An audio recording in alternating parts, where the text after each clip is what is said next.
Update muna tayo sa case ni Sergeant Bonifacio Saicon, yung pulis sa Sibulan, yung nakabaril ng 3 pulis at isang babae.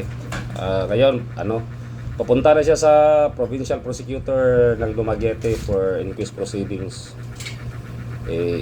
Sayang talaga yung future niya, yung sa family niya.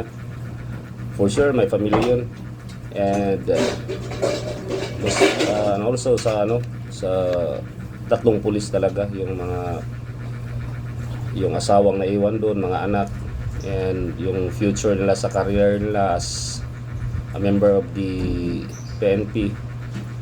Sayang talaga yung mga action talaga pag nakainom. As also as a police officer, wag ka talagang humawak ng baril pag nakainom ka na, lalo na pag may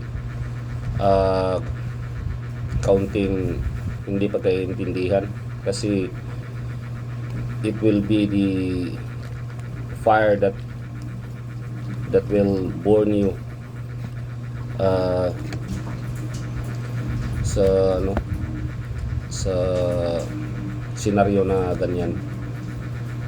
Sana pag nakainom, wag nang hawak ng baril. Pag may medyo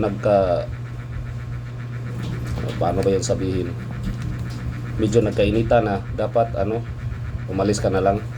Saka wag mo nang patulan kasi may baril ka hindi natin alam yung mangyayari, and especially nakainom ka na, you're not 100% in your mind, how to carry sa mga senaryo na ganyan.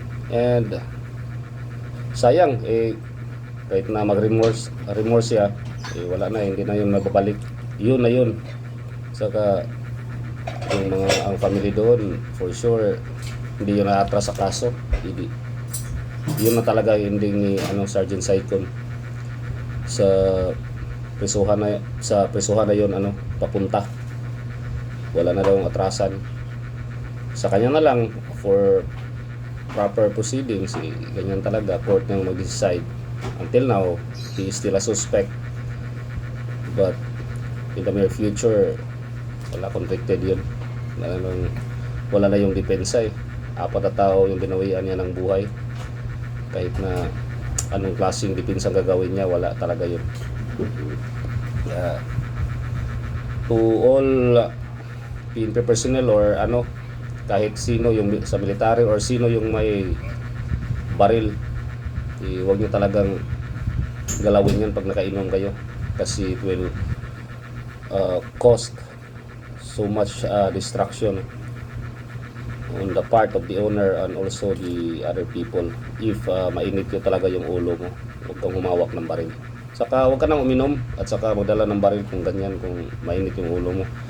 Yung presence of mind mo pag nawala na, alam mo naman yung sarili mo, pag pumunta ka ng may inuman, huwag ka na magdala ng baril.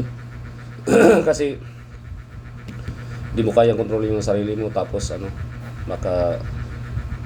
just like Sergeant Saicon, nakapatay pa ng 3, kabaro pa namin. Sakit noon sa family ng namatayan. On the part of Saicon, alam ko naman na remorseful siya sa ngayon, kasi wala na yung alak sa katawan niya, yung sa ulo niya, clear na siya ngayon. Kahit anong gawin niya ngayon, wala na talaga. End of career, end of positive life, and he will face another problems inside the prison. For sure, sigurado yun. Di yun wala yung chance na hindi ba convicted sa ginawa niya. And I hope to the gun holders, gun owners, stay calm and do not use gun. Huwag yung talaga yung gamitin pag may galit kayo sa isang tao. If he is not or she is not a criminal, then use gun. Then don't use gun.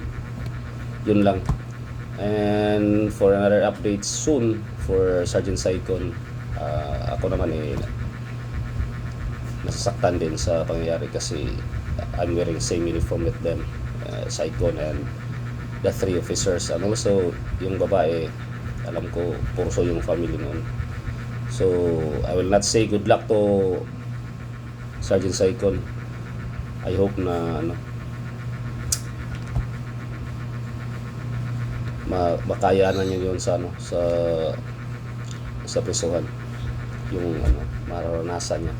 For sure, paglabas niyan, matanda na yan. For sure talaga. Okay, and lastly, be a responsible gun holder or gun owner.